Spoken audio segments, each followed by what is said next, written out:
So, hello everyone. Thank you all so much for being a part of our event today, where we'll be talking about our structural rehabilitation solution. My name is Tiana Lee. I'm the marketing manager here at Armorock, and I'm so excited for us to have a chance to share about how we're bringing corrosion-proof infrastructure to the industry. So just getting into an agenda for today, we'll start by talking about the corrosion problem and how H2S is impacting wastewater systems across the nation.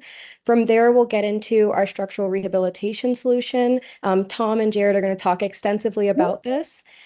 Throughout the event today, there will be open discussion. You'll be able to use the Q&A chat feature throughout the event to put any questions that you have for Tom or Jared into that area. So they'll be able to see it as well as myself. So if you do have any questions about any of the content, just post them there and they'll be able to answer them in real time.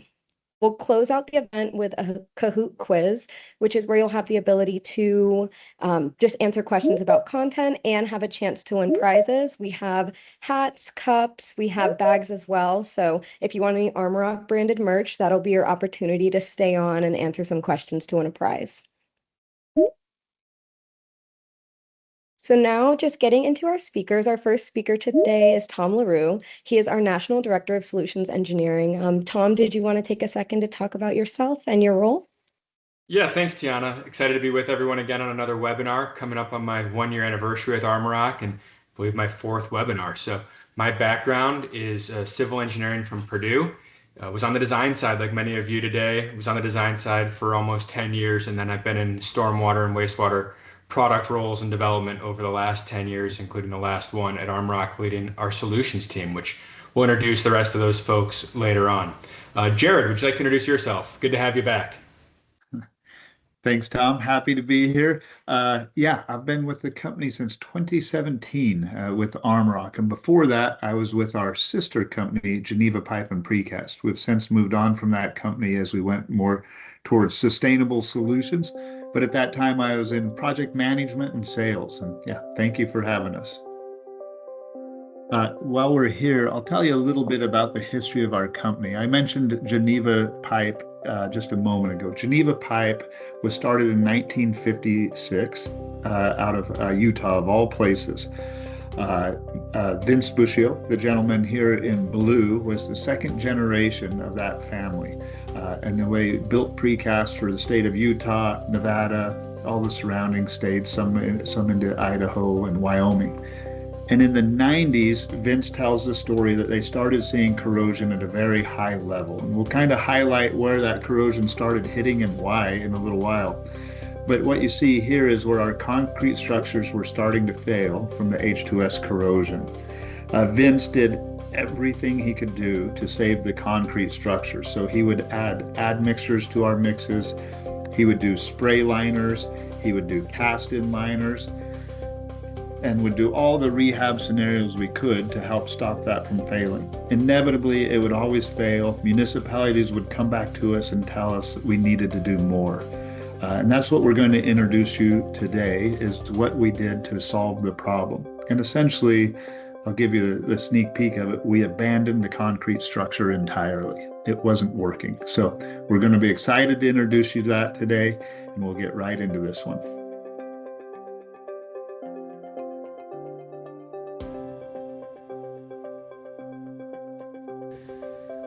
So what we're focusing on today is the polymer concrete solution. Jared introduced the history of Armorock and why we needed a solution. And he alluded to solving that problem from first principles, getting rid of the concrete entirely. We use resin in lieu of Portland cement. It is Portland cement that is most susceptible to acid corrosion, H2S corrosion that we see in our wastewater systems. So by removing the Portland cement from the matrix and instead using a polymer resin as the binder, we're removing the risk for corrosion. We then use sand, specifically silica sand, which is non-corrosive, aggregates from non-corrosive sources like granite and quartz, no limestone or any aggregate sources that would corrode. And then we use FRP rebar. The FRP allows us to be corrosion proof inside and out. Nothing inside that structure that you see on the left side of your screen, if exposed to H2S, to acid, anything in the wastewater system is susceptible to corrosion. which allows us to provide a 50-year corrosion-proof warranty. What we can do with this product, we're going to focus on the rehabs today, but we make a full line of manholes from 48 through 192 inches, lift stations, force main receiving manholes, custom boxes and box structures. We're expanding our capabilities in that area right now. And then specifically today, we're going to focus on rehab. So when we talk about the structural rehab inserts, we're specifically talking about our 41-inch ID and 53-inch ID structural rehab insert. These are designed to fit inside a 48-inch or 60-inch existing structure.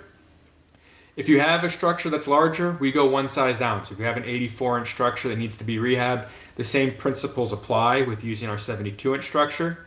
But for the focus of the presentation today, the joint types, the installation, all the features we're going to go through, we're specifically focusing on the 41 and 53-inch rehab inserts.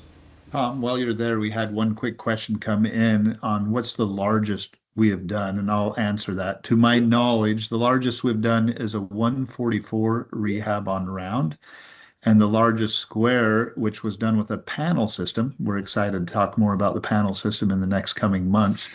We did a 20 by 20 box at one point, and I don't remember the depth of that, but thank you for the question. So the problem, Jared showed that very intriguing video talking about the history of Armorock with the problem. And it really began about 50 years ago when there was an effort across the wastewater industry to reduce I&I. I&I leading to excessive clean water in the wastewater system. It's very expensive for jurisdictions to deal with because it puts a burden on the wastewater treatment plants to clean excess fluid. So by reducing I&I, using PVC pipe instead of clay pipe, more resilient joints, really making the entire system more robust, we've successfully reduced I&I.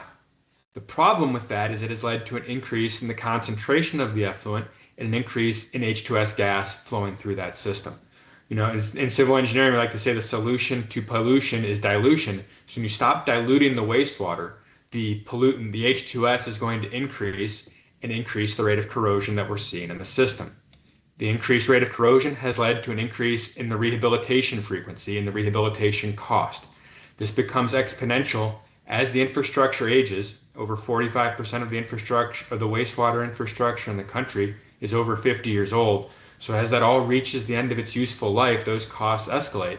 And that's reflected in the sewer rates across the country. We're regularly talking with jurisdictions that are seeing 5%, 6%, 8% increases. So over the course of 7 to 10 years, the ratepayers are seeing a doubling of their sewer bill. That's that exponential growth. You want to see that in the stock market. You don't want to see that on your sewer bill. The estimate of over 100,000 manhole rehabs per year is a very conservative estimate. Looking at different sources like NASCO and other industries in the wastewater and wastewater rehab world, the general consensus is there's about 25 million manholes in the United States wastewater system. So 1% rate of rehab would be 250,000. So the 100,000 number, very conservative, assuming about 0.5% of all the structures are being rehabbed in any given year. But in any event, it's a huge market, and that's why we have record attendance on this call today. The only thing that stayed constant throughout this, the decrease in I&I, the increase in H2S, the escalating rehab cost, is the use of Portland cement-based concrete. That's been the structural foundation for the wastewater system. And where, regardless if those structures are covered with liners or coatings or any of those things we talked about in the poll, it's still a Portland cement-based structure, which is susceptible to acid corrosion, corrosion from H2S gas. One, I think it's very interesting to see that the ASCE, American Society of Civil Engineers, rated the infrastructure system in America at a D+. As you all know, we're supposed to lead the categories in here. Our sewer systems were originally designed for 50 years. Some municipalities are now designing them for upwards of 100 years. But in that graph there, it also shows that 45% of our system is over 50 years old now. We're failing at a very high rate. And because of the specifications we're currently putting out there, we're almost exacerbating the problem a little bit. Utilizing those PVC pipes that Tom mentioned, stopping the I&I from getting into your system, the H2S is going to grow. And in this next video, you can go ahead and show the next video, Tiana. I'll give an example of I&I and the true cost of it. Right there is a lateral coming into this, but you're going to see in a moment through the wall, water coming through this. This one structure in southern Florida was projected to be leaking upwards of 30 gallons per minute. In the early days of being at Armorock, I didn't realize the true cost of cleaning water until recently. And I was at an ASCE lunch and learn, and they were talking with multiple municipalities and the cost of the water. In Florida, they said a low average was $2 per 1,000 gallons, and a high was $6 per cleaning 1,000 gallons of sewage. Now, water, when it's cleaned, has to go through the same process as sewage. So if you take a calculation and you times it out very quickly, you can see the cost of these manholes. The manhole they used, for example, in the lunch and learn we were in, showed a manhole that was leaking 10 to 15 gallons a minute. That worked out to be about $25,000 a year in just clean water. So that's the cost of that. If that manhole would last 50 years, which we know it won't, that's why you're visiting this rehab conversation. If it did last 50 years, that one single structure would cost you over $1 million on just cleaning fresh water. That's the problem we're dealing with today. Concrete cannot and will not hold up to H2S, corrosion, and that bacteria that's deteriorating our systems. Thanks, Tiana. While this video is playing, Jared, we've had a couple questions come in. The first is from Ron asking if we can use this in a lift station, if we can use polymer concrete in a lift station without any coating like you typically see on reinforced concrete. Superb question, and the answer is yes. One of the things you need to be aware of when you put our product inside of there, and we're going to talk about this, we're building a structure inside of a structure. So we're going to abandon the old manhole and build you an HL 93 load rated product. But by doing that, we're going to decrease the interior diameter, not by much, but we will decrease it. So if you're utilizing it as a storage, then we will need to check the calculations with you to make sure that that new diameter is not going to affect that. In manholes, that's typically not a problem because manholes are only for access, not for storage. But on lift stations, rarely have I seen it being affected by that, but we will take that into our calculations when we look at that for you. And Ron, just a little additional color. So Jared was talking about rehabs. That's the focus of the presentation today. But for new lift stations, and in Austin, one of our colleagues in Texas helped provide color here as well. New lift stations, new structures do not require any coating. The polymer concrete is completely inert without any coating, and the 50-year corrosion-proof warranty that we provide does not require any coating, any specific installation technique, wall prep, any of those things that you're used to for treating concrete. Jared, one other question that came in, what are some of the factors that lead to excessive H2S levels and high corrosion aside from the reduction in I&I? Yeah, well, first is the reduction in I&I. Interestingly enough, though, in this video we see running, even with the high levels of I&I, you still have massive corrosion there. So that alone does not stop it. It might slow it. Yeah, sorry, Tom, I lost my train of thought on that one. I'll let you answer that question now. So the main factors are the travel time. The longer the pipe run, the longer the H2S has time to build up in the system, then high heat, high humidity, and it's all released by turbulence. So the turbulent areas of the system, the lift stations, wet wells, receiving manholes, those are generally the areas where we see the most corrosion. And that's across the country where we review specifications. That's where we've seen jurisdictions target the initial application of polymers to those highly corrosive areas where the turbulent flow is, larger diameter lines, things of that nature. And that's where they're requiring polymer, not allowing substitutions, not allowing liners or coatings or any of those other things. That is the area most likely to corrode where it's worth the investment in polymer concrete. Good questions. Please keep those coming in the chat and we'll try to make this conversational. So polymer concrete, we talked about the matrix, the polymer resin, the aggregates, the sand, aggregates, and FRP rebar. And that results in a very, very high performing material. Our compressive strength, the industry standard per the ACI 548.17 is 10,000 PSI compressive strength after only 7 days. That's important because it allows us to use a very narrow wall. which leads to the structural rehab inserts that is the focus today.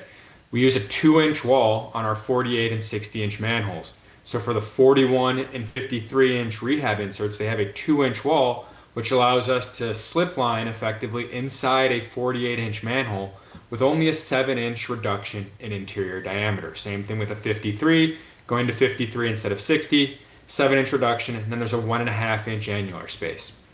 With that 2-inch wall, you're getting a full HS20 and HL93 load rating.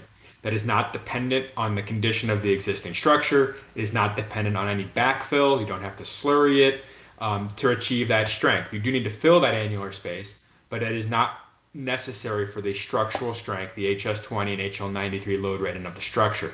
With a lot of design engineers on board, that's a key factor when you're considering what rehab to use is, do you have a structure or do you need something that's going to carry the weight of the traffic above? Finally, yeah. Sorry to interrupt there. We had a quick question come in about sole source. Obviously, municipalities are always concerned about that. Are we a sole source? We are not a sole source. The polymer industry is competitive and becoming more competitive every year. Some of our competition is on this call, learning our tricks of the trade, but they are all very worthy competitors. When you put polymer concrete out to bid, it will be a competitive bid between different manufacturers. Good question. And then the last piece of the corrosion resistant. That's the most important piece of the puzzle, is providing a product that is totally inert to H2S corrosion, will not corrode in your sewer system, provide that 50-year corrosion-proof warranty to really extend the service life of the system. We have a video. Jared, would you like to narrate the video showing our chemical resistance testing? Absolutely. And David, thank you for the question on the annular space. We'll bring that up in just a moment. In this video here, this is how we tested our product in the early days. We didn't come up with this idea. This started as what was nicknamed the pickle jar test out of Los Angeles County. So if you've ever read the Green Book, you're going to see this pickle jar test in there. And essentially, they put your product in a vat of acid. In this case, we use a muriatic acid for the test because it looks like Alka-Seltzer. It's very obvious to the eye when your product is breaking down. On the left side there is traditional concrete, ASTM standard there. And on the right side is polymer concrete.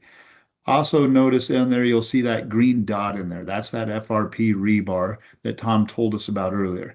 Notice there's no corrosion in there. Our aggregate source is inert to corrosion. Our resins are inert to corrosion in our FRP rebar. During this test product process, you will see concrete disappear in a matter of days.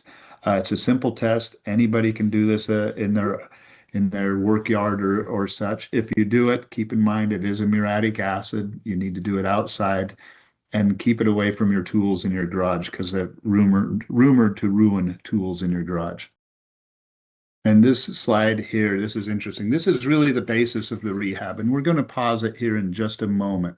It's quite simple. You're going to remove the cone or the flat lid. You're going to open up the smallest hole possible to do that, so you're minimizing your impact to the road. And then you're going to power wash the walls. Once you've power washed the walls, it's safe to go down in there. That's what keep you from having the oatmeal fall on top of you, etc. Now, go ahead and pause it right here, please. Yeah, go ahead and let that run all the way down to the bottom here, and then we'll pause that, Tiana. Perfect. Let's pause it there. What you see here is the first riser section. This is a good example of how we build a structure inside of a structure. The Armorock riser right there, we've doghoused it. Now we're typically going to doghouse those in the office in our plant. But if you would prefer to do that, you can do that in the field. That's one of the nice attributes of being 100% corrosion proof. You can core through our products and you can doghouse them in the field and make adjustments. Typically, you want to do that in the field because rehabs are rehab, so things are out of whack. They aren't always as built, so those adjustments are better in the field. Now, a little earlier on, David mentioned the annular space. To the left and right of our green riser there, you're going to see an annular space. On a 48-inch manhole, that's going to leave 1.5 inches on the left and 1.5 inches on the right, surrounding that structure. So the new inside diameter is going to be 41 inches. So we've lost equivalent of 7 inches total in that, which is again not an issue in a manhole because those are for access, not for containment. Go ahead and push play here. Once you've installed that first riser, we're going to reestablish the invert. We'll talk about those inverts in a little bit because we have had some new creative solutions on building a stronger, sustainable solution for those inverts. The stack out is quite quickly. In between those two stack outs, we're going to use a CS 1500 elastomeric sealant. It's also known as a flexible joint. A good, David, again, this one's for you. That represents the flowable fill. That's a 3-bag typical concrete mix. Now, while we're not using that for rehabbing your structure, and we're not using it for the strengths of our structure, we simply want to fill that void. So as your concrete structure keeps deteriorating, we don't lose road grade, and you don't want that thump thump as you drive over these things. Now, our rehabs are finished off with flat lids. We're finished off with cones. If it's boxes, we can put hatches in, etc. Typically, the very next day, you'll go back and pave over it. So here in Florida, we'll typically see one municipality's crew be able to do 2 manholes in a day. Thank you, Tiana. Any questions there, Tom? Yeah, a couple questions came in. David asked, after pressure washing, is pH checked on the walls? And is it required to be checked like a coating or rehab? And David, the answer is no. There's no pH check, no humidity control, any of the wall preparation that is common with the liners or coatings that so many of you said you were using earlier in the poll. That is not required. It's one of the key advantages to using the polymer inserts, the structural inserts. They don't require wall prep. The existing wall can continue to corrode away, become a sandcastle. It does not matter. We're providing a completely new HS20 and HL93 structure. Because the wall prep doesn't matter, that accelerates the installation time. Jared mentioned 2 structures per day. I'm based out of Arizona. In Arizona and California, we've seen them move even faster than that for well-established crews, particularly if it's 4 or 5 manholes down the same street. Say the 4 manholes after a force main discharge, those highly corrosive areas, and then move on from there. We're getting a lot of questions come in. More detail on joints. Jared mentioned the CS 1500 joint sealant that is applied between the 2 riser sections.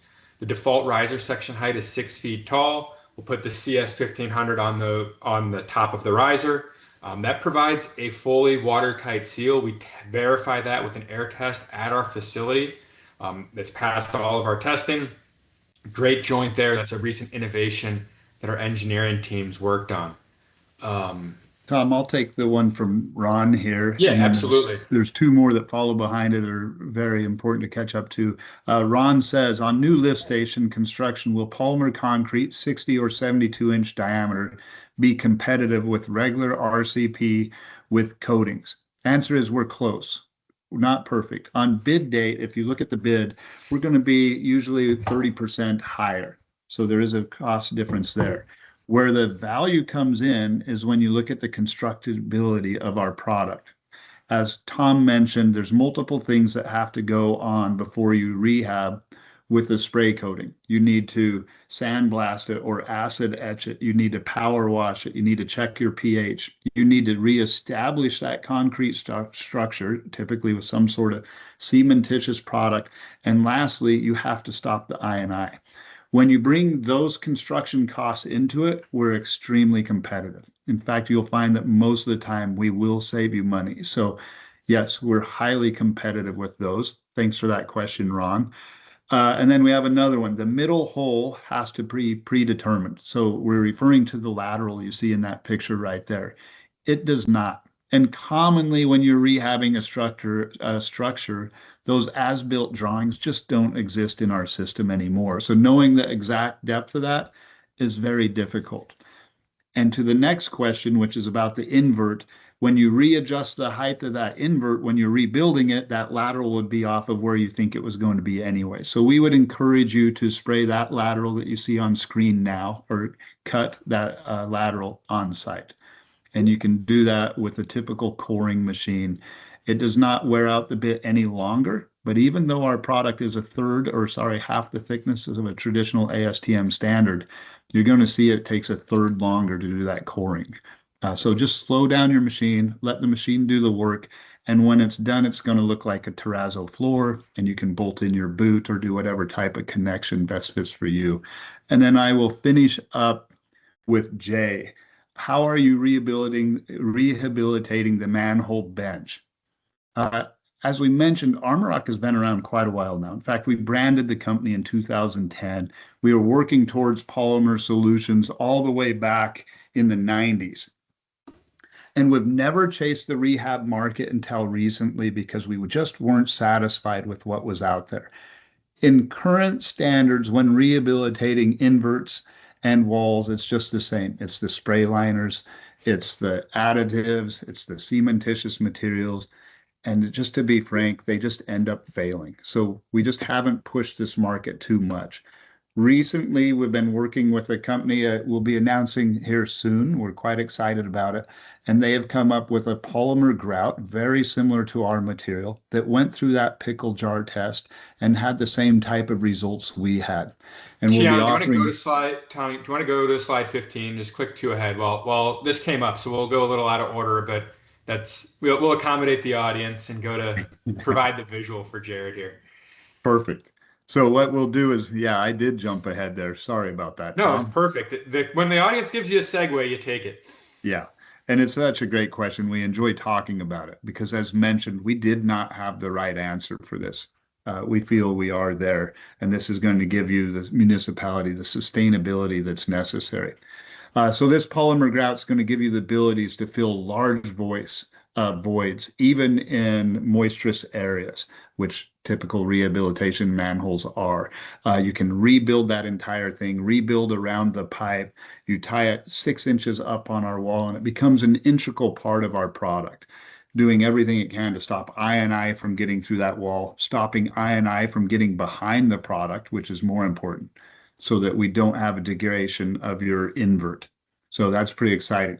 Now, if you're not interested in that, or a municipality already has their own standards, we are good with working with your epoxies and your flexible liners and your spray liners, etc. And we'll give you our best thoughts on the way to add those to our product. Typically, our product is very dense and it's very smooth. So you are going to need to rough up our product before spraying those on there. Tom, you want to add anything else into here? No, that was excellent, Jared. The key pieces are we have that solution that we can provide that total package with the third-party grout that we're announcing the name of shortly, with the Armorock risers, or if you have a base solution that you like. I know some jurisdictions get very particular about their base solutions, have very strong opinions. Keep using that, and we'll provide details or best practices to accommodate those products as well. Yeah, I think we can So go back a couple slides there yeah, we'll now. go back to the lifting and talk about the alignment. Um, Well, while we're in here, we did have a quick question that could be a good example in this scenario, and that was, let's see, this is from David. For brick manholes, will liners fit? Yes, it will fit. Keep in mind, we don't really call this a liner because we are building a structure inside of there. So we would call this a riser, just like a traditional manhole, and build that new structure. They will fit in most brick manholes, not all of them. As you can see in this picture, we have annular space on the left and right. And so we can account for that. We can go to a smaller diameter if needed than your brick manhole. If the brick manhole is slightly out of shape, we could go to a smaller section to still achieve that and get you in there. So typically, yes, we're still good in there. What we're showing here is how you lift the product. It's on the left there. You see the alignment guide. Those are bolted into our product on the interior of the wall. That doesn't go all the way through the wall. It goes about halfway through the penetration, and it can be removed or just abandoned there in your structure. Once you put the product on the ground, this is a good example of where you're going to rebuild that invert. We'll talk about that a bit, and you'd use that polymer grout that we would suggest, or whatever your municipality is. And we're going to use a spreader bar, like you see there. That spreader bar comes with all of our rehabs, and it's designed for lifting our product in the safest fashion per OSHA. We're using 90-degree lifts, and that's an internal attachment. And then you'll stack that product out. Tom, any questions on this one? Yes, there was a question in the chat about the connection. So top right picture, how do we bridge that Mm. gap for the lateral connections to get from the existing pipe to cover that distance between the annular space and the wall of the polymer structural insert? Another good question, and it can be complicated at times. Most of the time, it's quite simple. Let's start with the base itself. Pipe penetration towards municipality standards. I hope I just got someone to laugh out there. Towards municipality standards, you'll have the pipes penetrate the wall 3 to 4 inches, and that's where the pipe sits on the bed. That's so it establishes a flat invert with the invert to the pipe. So they are typically inside of the wall. So when we doghouse our riser sections, we can set down over those. So that's quite simple in that scenario. The more difficult scenario is when you're looking at like the bottom right-hand corner. You can see the lateral hole cord in there. So at that point, since this is a pretty tight scenario, you need to remove the pipe that's there. You're going to lower down the pipe, and then you're going to use a Fernco system. There's multiple different types out there that will attach to the existing pipe. You add your new pipe and then run it into our wall to whatever height you desire at that point and pull that in. Great question. Thank you. Anything else on that one, Tom? No, that covered it, and we covered base. So we'll move ahead to the next one, Tiana. So this is a video. We did the presentation recently. I'm again based in Arizona with the town of Buckeye, and they've been a long-term polymer user, but the rehabs was fairly new to them. So they brought us out. We did a line walk, and you can see a structure that they just rehabbed had visible cracking just days after installation. The feedback we receive, and many of you mentioned that you're regularly using the spray-on coatings, is that they are hard to install. If they're installed correctly, you can get a decent service life, but it's hard to control the humidity, control the pH, get a good bond with the wall, and that leads to the initial cracking, but then also 10 years later, that deformation that you can see, the complete failure of that system. So by using the polymer, the Armorock structural insert, you're removing all of that risk, all of that variability from the installation. And any contractor that's used to using precast, used to installing precast and precast manholes, will be able to install the Armorock structure. There's no additional certification. You don't need a Sherwin-Williams rep or a rep from the spray-on folks coming out and doing that training and qualifying people. It just goes in like typical precast construction. So remove the variability, get a longer service life. Really two of the main benefits. Tom, can you explain, and one of those liners, I believe it's liner 2, shows a lot of delamination there. And earlier you mentioned pH and the importance of pH balance. Can you explain why finding that pH balance before they put a coating on there is necessary? Yeah, that's a good point. I shouldn't have glossed over that. So the microbially induced corrosion, the H2S corrosion that you see in the system, it's feeding a bacteria that's secreting sulfuric acid. If the pH, as the pH lowers, that's where you see more aggressive corrosion. So in the rehab prep, that's why it's required and we had questions earlier, to clean the wall and spray back until you have a pH where you've reduced and limited the growth of that bacteria. Without that prep, you can put the liner over and the bacteria is going to continue to colonize, grow, and secrete sulfuric acid behind the liner. And that's a problem that we see regularly and we hear from regularly when we're talking to folks across the country. Is they put the liner on, the corrosion continues, and they just can't see it until there's a more catastrophic failure event. And again, none of that is required with the structural inserts, the polymer structural inserts, because the product itself is inert and it is a new structure. So what's happening behind the walls does not matter. It is completely insignificant and not related to the new system. Tom, we have one more question that would be applicable to the scene on here now. Is this liner structural? The liner is not structural. Those liners are to protect the structure that is behind the liner. The Portland cement-based concrete structure, that is the structure. The liner is just a raincoat to cover it, and it's generally a fairly ineffective raincoat. Does the Armorock product need the exterior manhole to get to our strengths that are required by those HL93 load ratings. It does not. It is an independent structural system that meets HS20 and HL93 without the existing structure, without structural backfill. It meets it just on its own, an independent structural system. Tom, we had one last question here. This one actually made me giggle. Have you ever seen a liner besides Armorock work? Is there anything else out there you've seen that actually has fit the build? I have not, and when I ask that question, when I'm doing presentations in person, the best response, the best endorsement is kinda for a little while.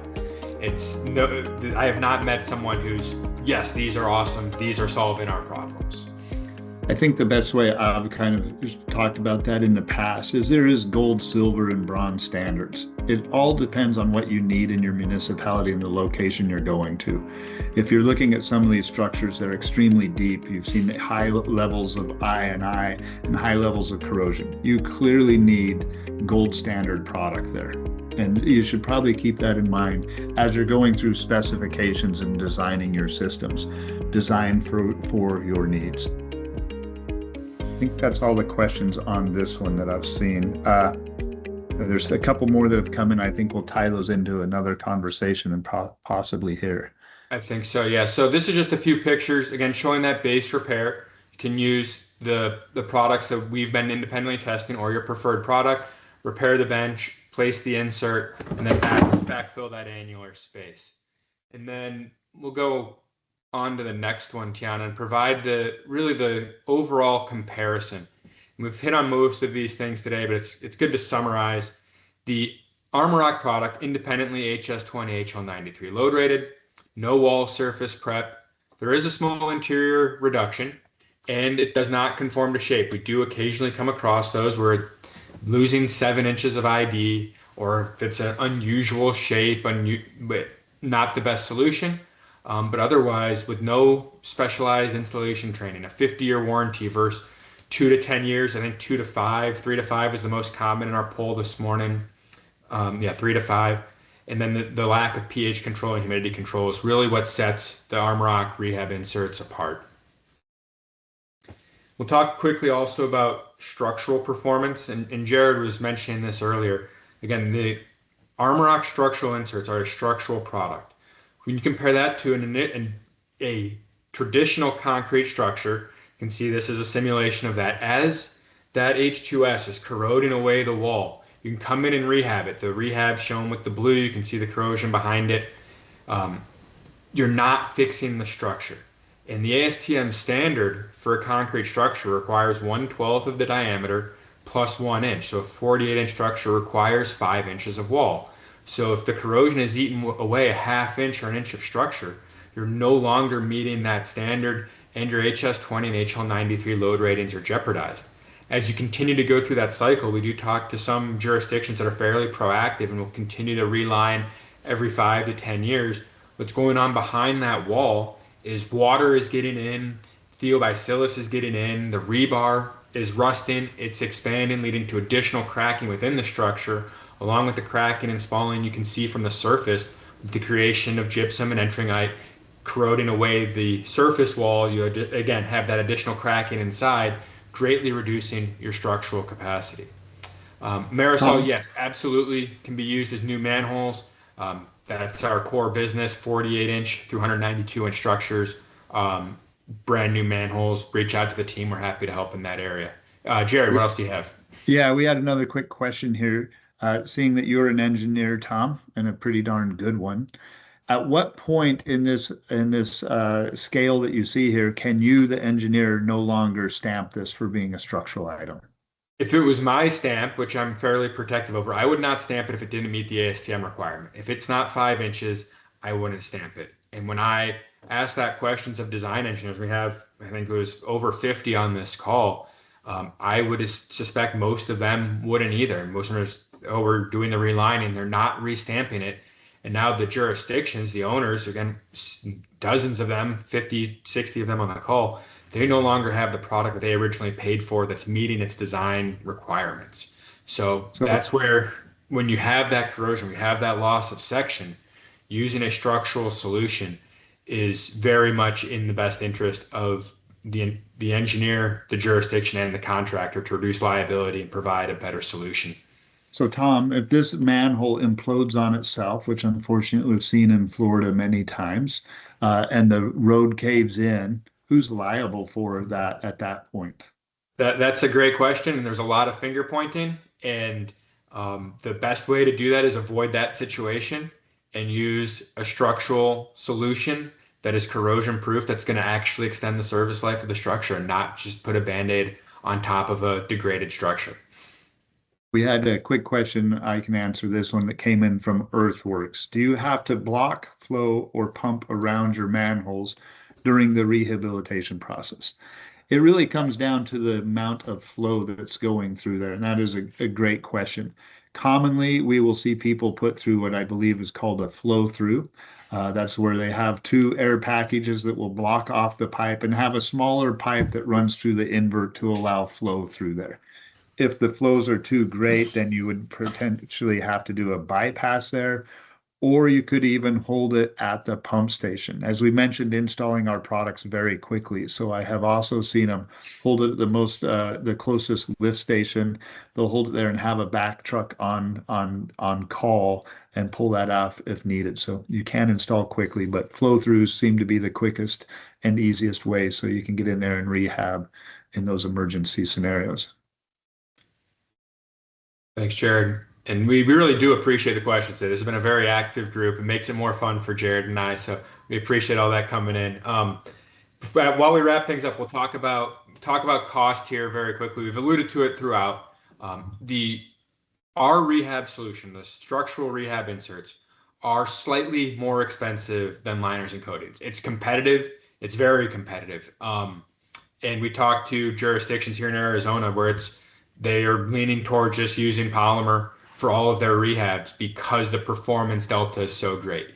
We have at least 10 times the warranty. And again, most of the poll results said 3 to 5 years. Ours is 50, and we are not 10 times the cost. We are very competitive in that area. For new structures, there's a slightly greater delta. Jared talked about 30%, can be 30% or more depending on area. But for the rehabs, we are 10% or less more expensive, and you're getting a considerably better product that will actually extend the design service life. You remove that need for future rehabilitations like are shown on this chart.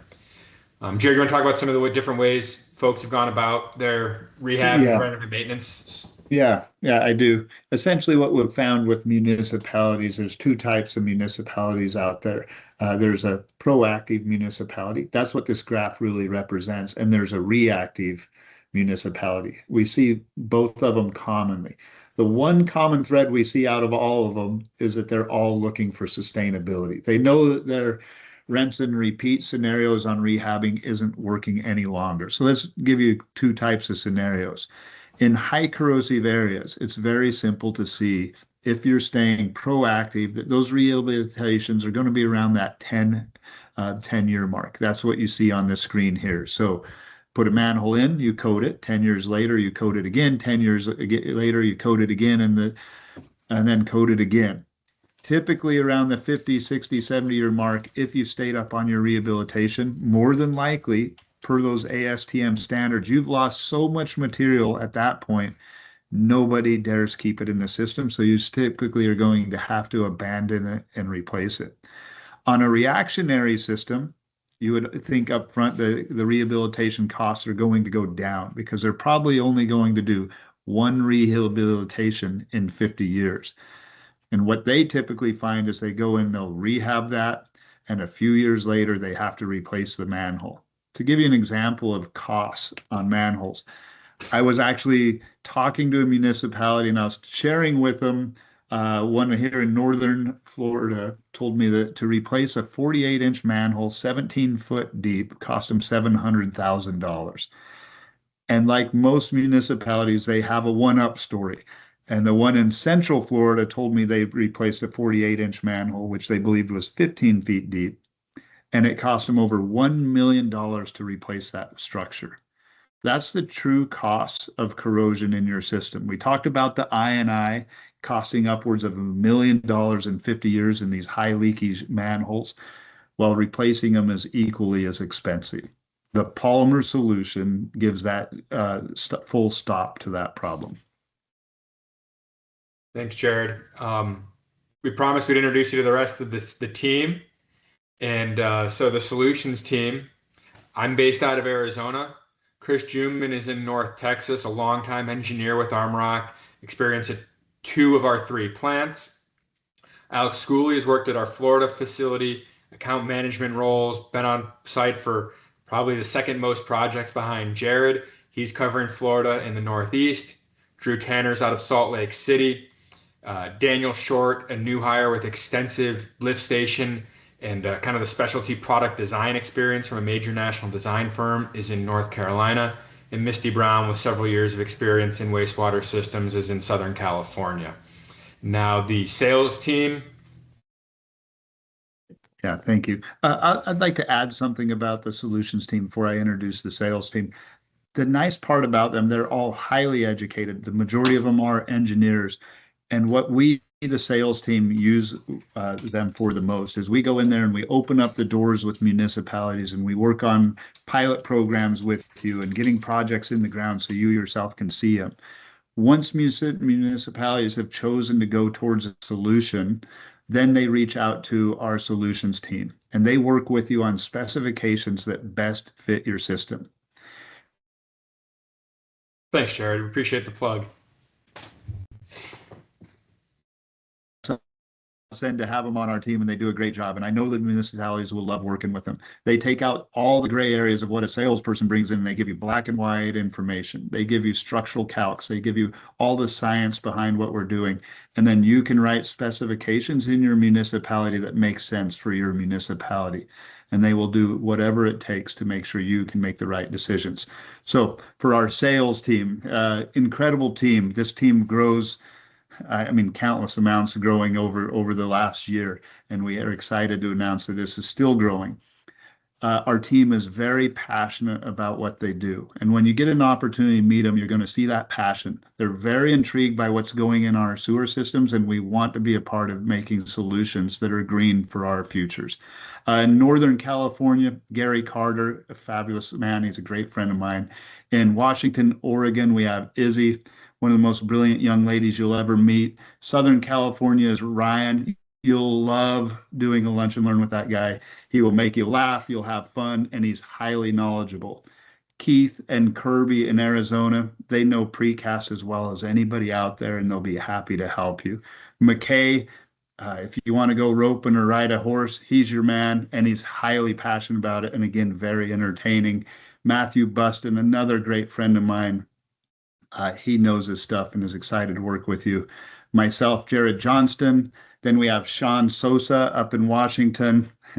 Hilarious guy, is much like Ryan. Get out and have a lunch and learn with him. Noah, brilliant young man coming in the Mississippi area, Alabama, a little bit into Texas.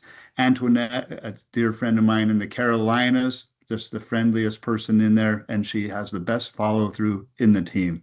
Scott Keir, don't play golf with him. He's brutal and he likes to win, and he'll do whatever it takes to get your work.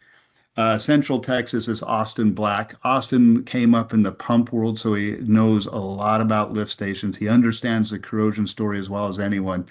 We're all happy to serve you. We hope you reach out to us for some lunch and learns, and we're all personally going to respond to you in an email format that you'll see that in the next couple days. Answer any questions you have. If you have any bids that you would like us to do, we'll be happy to get you bids. And if you want to do a line walk and see where we're the best fit for you, we'll be happy to do that.